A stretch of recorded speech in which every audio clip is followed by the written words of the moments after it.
Si Evelyn ang pinakakatuwang ng kanyang mga magulang sa gawaing bahay nang manuluyan sa kanilang si Alex. Nalaman ko na lang na doon na siya nag-i-stay. Hindi po ako sanay na may kasamang ibang tao sa bahay. Ano ako sa kanya, yung malayo. Malayo po ako sa kanya. Ayoko maging close.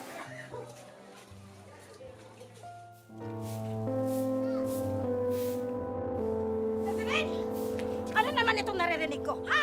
Ang tigtas talaga ng ulo mo! Kabilin-bilinan ko sa'yo na huwag kang umalis dito sa bahay! Marami tayong gawain dito! Sabi ko sa tulungan mo ako! Mga sinasabi ko! Tandaan mo itong sinasabi ko! Ang daming bawal, ang daming ganito. Parang yung attention po sa kanya na nakita ko po sa kanya, concern siya. Okay ka lang? Okay lang ako. Ano ba nangyari? Sabi ko siguro ito yung way para makaalis ako sa bahay na to, para hindi na ako yung utusan, hindi na ako yung napapagalitan. Kahit hindi ko gusto mag-asawa ng time na yun, napa-oo na rin ako. Dahil ang rason ko noon, makaalis na lang sa bahay na yun.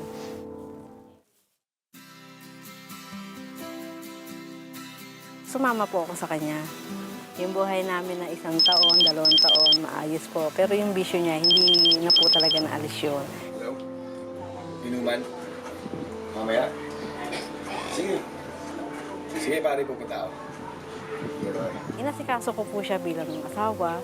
Kung ano yung kailangan niya, andyan, suporta. Kasi katwiran ko noon, kapag inaway ko to, baka lalong walang mangyaring mabuti. Ba't ngayon ka lang? Dahil nga po talagang mabarkada, umaga na uuwi. Sabi ko, eto ba yung buhay may pamilya na parang bibigyan ka lang ng pera tapos wala nang pakialam sa'yo. Galing akong trabaho at tada ka ng tada!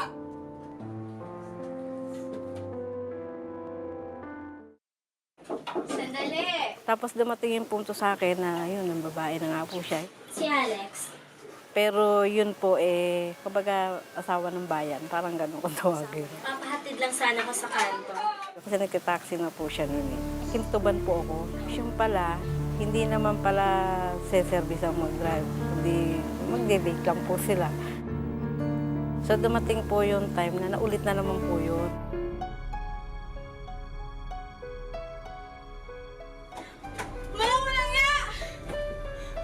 Evelyn! Yun po yung time na hindi ko alam kung ano yung gagawin ko. Na ang sabi ko lang sa kanya, tayo nang umuwi.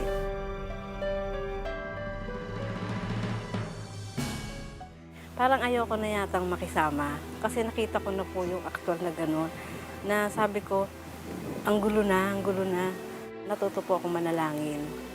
Yun po yung start ko na mag-pray. Lord, sabi kong gano'n, tulungan mo ko. Ano gagawin ko? Ayoko mapabilang sa pamilyang magulo. Tapos bigla po, takbo ng panahon, bigla na lang po nawala yung babae na yun. Tinugon ako ng Lord. Kasi bigla na lang po siyang napalipat ng lugar. Hanggang sa mabatid ng kanyang pinagsisilbihan sa trabaho ang kanyang pinagdaraanan. Meron tayong lalapitan. Ginanon-ganon niya ako. Siguro, ito na yung paraan para mabago. Biyak po ako noon. Sabi ko, hindi ko na kaya. Sabi ko gano'n. Sa inyo na po lahat. Baguhin niyo po kung ano yung kinagisnan ng asawa ko. Baguhin niyo po kasi ayoko mapabilang sa pamilyang magulo. So, nung nandun ako sa church, doon ko naranasan yung kilos ng Lord. Naramdaman ko po yung paano niya ako niyakap. Nasabi ko, ito pala yung tama na meron kang sasandigan, meron kang kayakap na mag-guide sa'yo, gano'n.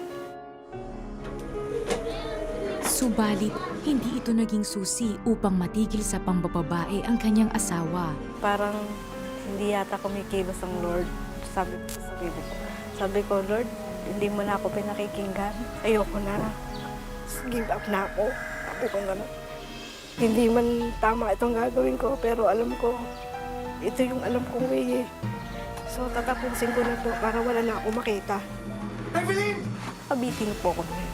As wala ng buhay. Gumising ka, Evelyn! Iniingat niya ako. Lihid na po to. Bakit mo ba ginawa mo? Pagbaksa ko, kita ko siya umiyak na gano'n, hingi ng tawad, lahat. Hingi na siya lahat ng pagsisisi. Ano man yung nagawa niya sa iyo, kailangan patawarin mo siya. Kasi kung hindi ganun, wala kang pagmamahal nun eh. Magsisi ka. Aba. Nanumbalik sa pagdalo sa simbahan si Evelyn. Kalaunan ay nahikayat din niya si Alex na lumapit sa Panginoon, na naging simula ng pagbabago sa kanilang pagsasama. Mahal tayo ng Diyos. Kaya nga sabi ko, sa buhay ko, pinakamagandang naging desisyon ko, pinakamagandang nagawa ko, sumapit sa Diyos. Ayun po kasing pagmamahal ng tao, pag may galit, may hangganan po yun eh. Yung pag-ibig po ng Lord, walang hanggan, na dapat gawin din natin. Parehong nag-aral sa Bible School sina Alex at Evelyn at magkatuwang sa pagtuturo ng salita ng Diyos. Naku, napakahirap talaga, no? Naku, pumasok ka sa isang pagsasama, marriage, na hindi ka naman sigurado hindi mo masyadong kilala itong iyong pinili, maaring mangyari talaga yung naranasan ni Evelyn. Pero ang tanong ko, kapag ba ang asawa o yung lalaki ay nangaliwa, ay dapat ba itong patawarin? Camila, ikaw ba kayang mo bang patawarin ang mister mo kung siya ay magkakamali, madadapa? Actually, my husband and I talked about it before we got married because, we attended, marriage seminars before getting married. And we already have a commitment. No matter what, we will never separate. We will never have annulment or, a divorce. Dahil alam namin it's God's will for husband and wife to forgive one another and to run towards God so that He will be the one to heal the marriage. He will be the one to make the marriage beautiful. And by God's grace, God has always blessed our marriage because when we put Him first, then He makes our marriage beautiful. Yeah, in the case of Evelyn, nakita naman natin na lumapit na siya sa Panginoon at the time, Pero, and He restored the marriage of Evelyn and Alex, di ba? Yeah, eventually, but before that, even came to a point when she almost gave up and Yes. almost tried to kill herself, When you think about it, hindi ba, bakit ba ikaw yung isasakripisyo mo yung buhay mo kung yung isang tao naman yung makasalanan at yung may mali? Of course, maybe frustrated na siya and she's at the end of her wits and hindi na niya alam ang gagawin niya. Alam natin na may mga kilala tayo, may mga nababalitaan tayo, mga tao na because of difficulties, not just because of their marriage, but maybe financial conditions, di ba? And They lose hope. And they lose and when their hope is anchored on someone, like Evelyn, it was on her husband. And she felt na, di ba, she saw her husband as her savior. That's right. To save her from a very painful childhood, di ba? A painful home. And nung husband niya was not the savior, in fact, yun ang nagdulot sa kanya ng pain, she lost all hope and she wanted to commit suicide. That's really the danger when we put our identity on something or on someone. Yes. And we're not so sure of who we are. And yet, there's a God who loves us so much. Our value is in the Lord's eyes. And He has a wonderful plan for all of us. Totoo po yung sinabi ni Evelyn, yung pagmamahal ng tao ay may hangganan. Ngunit ang pag-ibig po na mula sa ating Panginoon ay hindi naghihintay ng kapalit. He loves us unconditionally. Kapatid, maaari mong maranasan ang pag-ibig na yan kung tatanggapin mo si Jesus bilang Panginoon at tagapagligtas ng iyong buhay. Yan pa ang gusto mo ngayon? Manalangin tayo sabay-sabay. Panginoong Diyos, ako po'y sadyang makasalanan at ako po'y litong-lito sa sitwasyon ko. Sa katunayan, gusto ko na sanang wakasan ang aking buhay.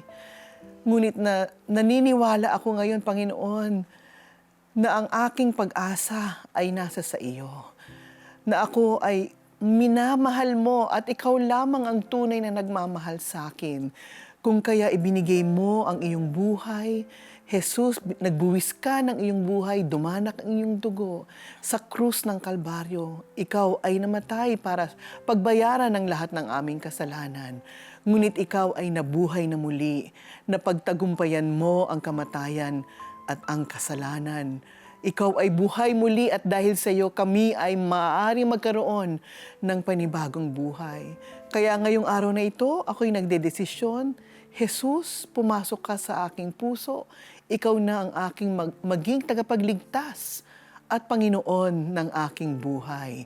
Simula ngayon, ikaw ang aking paniniwalaan, ikaw ang aking susundin dahil ikaw ang aking minamahal.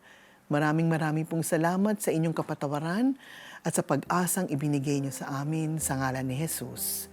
Amen. Amen. Amen. Maybe you're watching right now, no? And like Evelyn, you just discovered na yung asawa mo ay nangangaliwa and you feel like, it's the end of the world is crashed down on you. God, He can restore your marriage. Not just restore your marriage, but make your marriage into a foretaste of heaven. You just need to have God in the center of your marriage.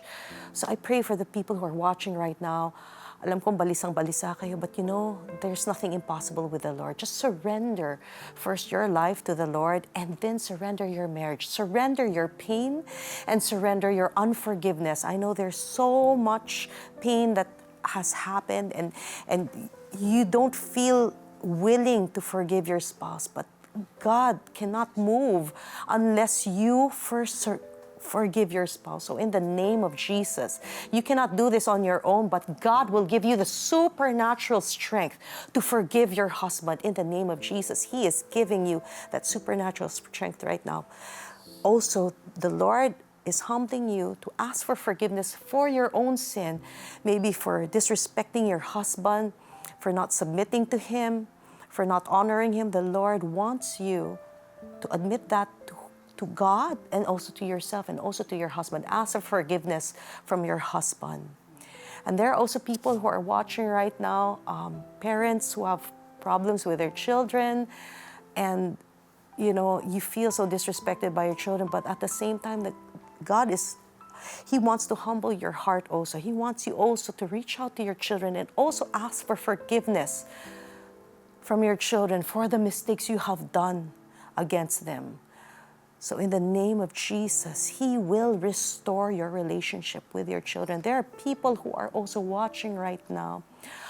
They have asthma. Some people have difficulty breathing. In the name of Jesus, He is just opening your airways right now, and that you will be able to breathe freely, easily in the name of Jesus. There are people who are also watching right now who are undergoing chemotherapy. The Lord, He will just supply your needs, and at the same time, He will heal you completely. In the name of Jesus, He will just melt down all the tumors, the cancer cells. They will be gone from your body in the name of Jesus. Thank you, Lord. Yeah, Camila, there are a few young ones who are watching right now, and you are so desperate, you don't know the value of life, and you're even considering suicide because you just want to end it all. Pero mga anak, hindi pa katapusan para sa inyo. Ano man ang inyong pinagdaranasan ngayon, ano man ang inyong naiisip o inyong nararamdaman, ang ating Panginoon ay mabuting Ama na nagmamahal sa inyo. Nandyan lamang siya ngayon, nakatingin sa inyo, inaabot niya ang kanyang kamay sa inyo. Tanggapin niyo itong pag-abot ni Jesus ng kanyang kamay sa inyo dahil gusto niya kayong iligtas mula sa anumang kapahamakan, sa anumang mga problema na inyong dinaranas ngayon. Ayaw ng Diyos na kayo ay magpakamatay dahil ang buhay ninyo ay mahalaga. Napakahalaga na si Jesus mismo ang nagbayad para sa inyo. You have a wonderful future ahead of you because God has a wonderful plan for your life. So take hold of that promise from our God and believe Him because He is good and He loves you very much. In Jesus' name. Nagnalangin si Peter Kairos at ako'y sumunod. Naramdaman ko na tuloy-tuloy ang pag-recover ko. Doon ko naranasan yung kapangyarihan ng Diyos. Wala kaming pera pero naitayo namin yung farm na ito. Nag-restore sa akin, finances, trabaho, lahat po yan galing sa Panginoon. Tulad ba nila ay sinagot din ng Panginoong Jesus ang iyong panalangin? We want to hear it from you. Please text Answered Prayer and share your story with us. Send it to 0998-590-0620.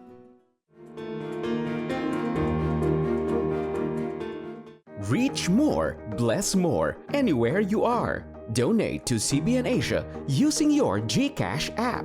There are 2 ways to send your donation after you log in. Simply tap Send, then tap Send via QR. Scan the QR code, enter the amount of your donation, click Next, then tap Pay. Or you can tap the bills icon, then tap Others. Scroll down and tap CBN Asia. Enter the amount of your donation. Enter your 11-digit mobile number. Type your name in the account name. Then type your email address. Tap Next. Review the details, then tap Confirm. G. Give and be a blessing. To learn more ways on how to donate, please visit www.cbnasia.org/give.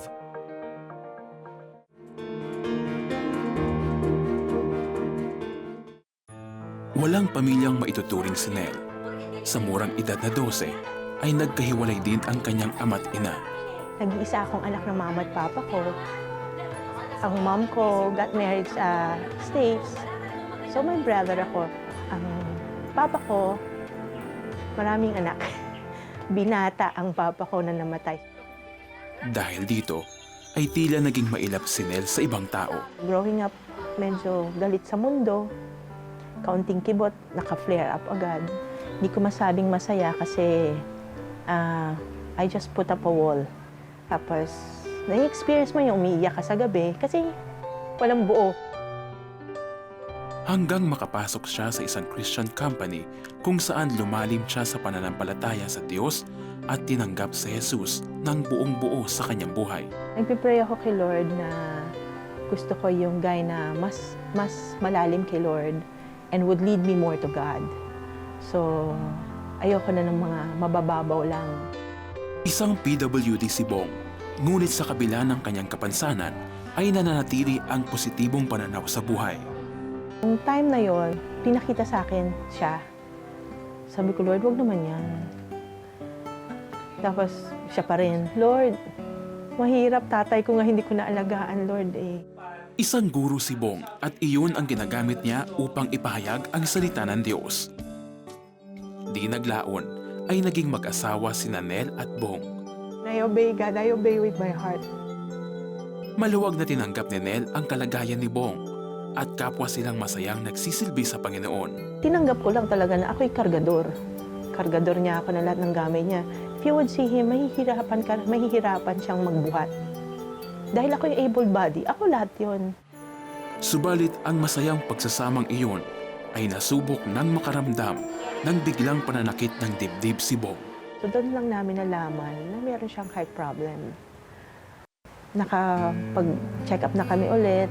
Sabi ng doktor, you're no longer allowed to drive.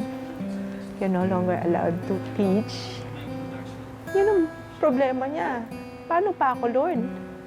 Yan akong silbi, Lord. Actually, reaction niya dun sa doktor niya, Dok, ano akong silbi sa asawa ko pag hindi ko na may pag-drive ang asawa ko? Yun na nga lang magagawa ko para sa kanya eh. Magkagayon man, ay pinilit nilang mabuhay ng normal hanggang sa... Hinag ko siya kasi thinking ko nga, papasok na ako sa kwarto, matutulog na kami. Till I remember, bukas pa pala lahat. Pag kasasara ko pa lang ng pinto, sigaw na siya, Han! Ganyan siya. Nakita ko na siyang yung last breath niya. Yung ganyan na. Yung nakita kong nag-peaceful yung mukha niya, sabi ko, shucks, Lord, hindi ko na makukuha sa asawa ko. Hindi ko na mababawi. Sabi ko, no, sabi ko gano'n. Hindi ito usapan natin, Daddy.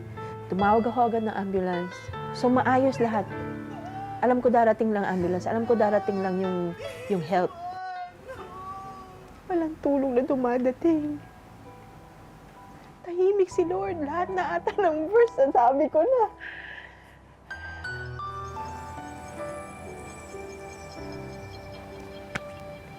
Nasa isip ko na, Lord, bakit walang help? Ito na ba yung will mo? Ayoko lang i-accept. Sa burol ng asawa, habang pinagmamasdan niya ang labi nito sa ataol, ay may ipinaunawa ang Panginoon sa kanya. I have just one thought in my mind. That is no longer my husband. that is just a shell. Dinala ko yan na yun nagpatibay sa akin. I have high praises for God kasi alam ko wala nang nararamdamang sakit ang asawa ko. Patuloy na pinalalakas ni Nel ang sarili sa pagkapit sa dalisay ng pag-ibig ng Diyos sa kanya. God is so faithful. God will make you go through everything, but He will carry you through it. Amen. Amen. No, we may not be spared from the storms of life Yes. because sabi nga ni Jesus, in this world, you will have trouble. So mangyayari't mangyayari talaga. But take heart because I have overcome the world. Ang Panginoong Diyos would always save us. Maybe not in the way that we expect, no? But He is so trustworthy, He's so good that He will turn all things, together for our good, di ba? Whatever the circumstances we're in. But just stay there and believe, and ask God, ask God to save you because He's Savior. He can really rescue you from your situation. Yes, and we can be honest with God. Tell Him, if we're hurting so much, God will carry us through the pain. Because yun nga, di ba, pain is inevitable while we are in this world, but this is just our temporary home. And one day we will be with Jesus face to face, no more pain. But for now, we can just ask God, Lord, please carry my pain. Amen. We have a God who understands the grief we are going through. Isaiah 53 verse 3 says, He is a man of sorrows and acquainted with grief. As you weep, remember that the one who weeps with you understands your heartache, and that is Jesus. Yes, He also said in John 16:33, I have told you all this so you may have peace in me. Here on earth you will have many trials and sorrows. But take heart, because I have overcome the world. Sa gitna ng lahat ng pinagdaraanan natin, lagi nating tandaan, kasama natin ang Panginoong Jesus. Magbabalik ang The 700 Club Asia pagkatapos ng ilang paalala.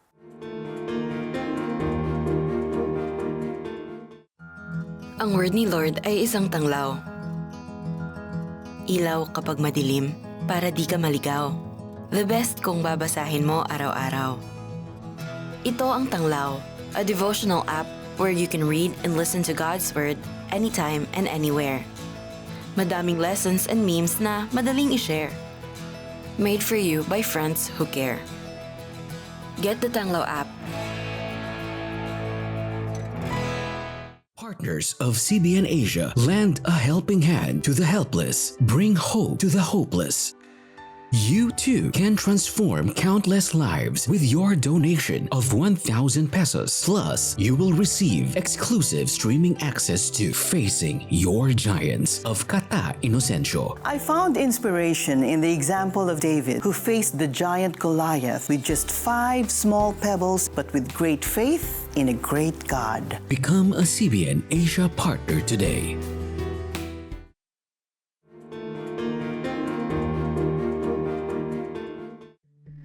Ang kinagis ng mundo ni Percy, kapiling ng kanyang nanay at lola, ay binabalot ng misteryo. Sobrang protective talaga. Yung kapag naglalakad ka, kailangan parang nakasako ka para hindi ka makita ng mga tao. Ginugulo rin si Percy ng kanyang iba't ibang katanungan, lalo na ng tungkol sa kanyang ama. Nagtanong po ako sa nanay ko, Ma, sabi ko, nasaan si Papa? Sabi ko ganyan. Sabi niya po, patay na. Di ba pag po araw ng mga patay, pinupuntahan yung mga mahal sa buhay. Wala po kaming pinupuntahan. So minsan, pag po may nakasalubong kami, yan yung anak ni ano. Parang yung mga usap-usapan po ng mga kapitbahay, parang sila may alam na talagang inililihim yung mother ko. Ang pangungulila rin ni Percy sa kanyang ama, ang tila pintuang nakita niya upang lumabas sa kanyang pagkakabilanggo. Nagkaroon po ako ng kaibigan sa kapitbahay namin.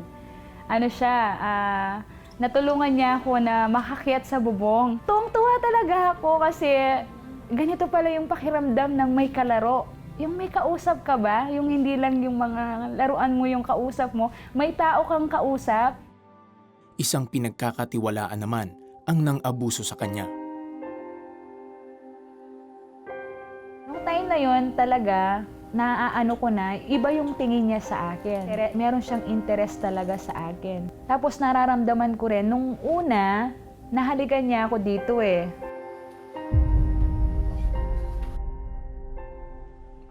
Minabuti na lamang ni Percy na makipagsapalaran sa Maynila upang magtrabaho, hanggang sa makilala niya ang lalaking mamahalin. Masakit. Kasi, yun nga, nag-relay ako dun sa promise niya na sabi niya sa akin, huwag kang mag-alala, iiwanan ko yung asawa ko, ada akong iwan yung anak ko, magsisimula tayo ulit. Subalit, naiwan lamang si Percy na luhaan. Kaya naman, halos lamunin na siya ng depresyon, hanggang sa unti-unti, nagpakilala ang Diyos sa kanyang buhay. Kumuha ako ng blade. Nung iaano ko na siya, susugatan, natakot ako.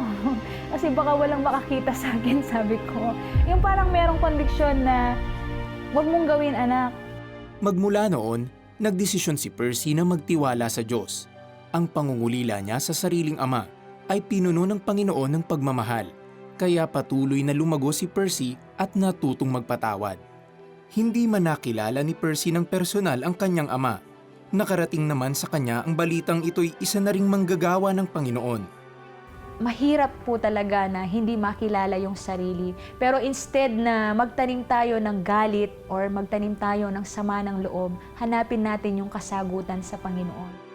Hindi man nakumpleto ang pamilya ni Percy noon. Isang regalo naman ang pagpapala ng Diyos sa kanya.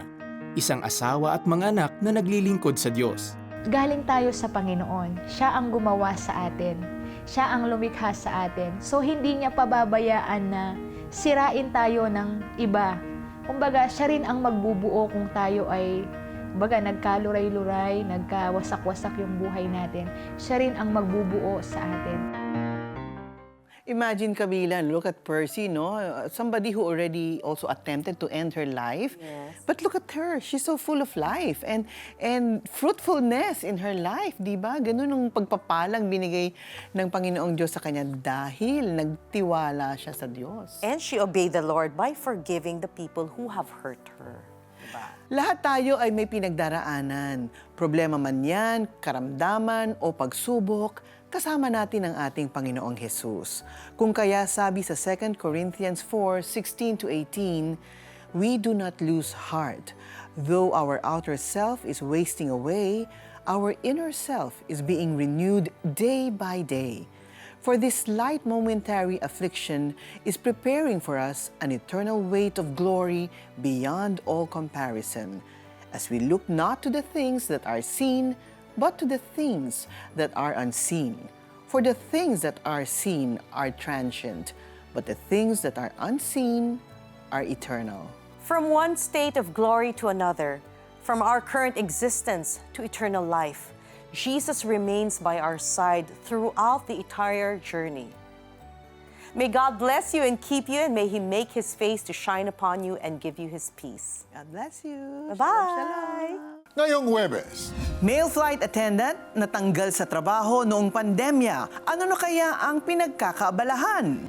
paano nilabanan ni Jomer at ng kanyang pamilya ang takot ng magka-COVID? Mag-asawang nagdarasal na magkaroon ng anak natupad. Subalit pumanaw ng ipinanganak. Paano nila ito hinarap? Lahat ng yan dito lang sa The 700 Club Asia. Huwebes, alas 12 ng gabi sa GMA.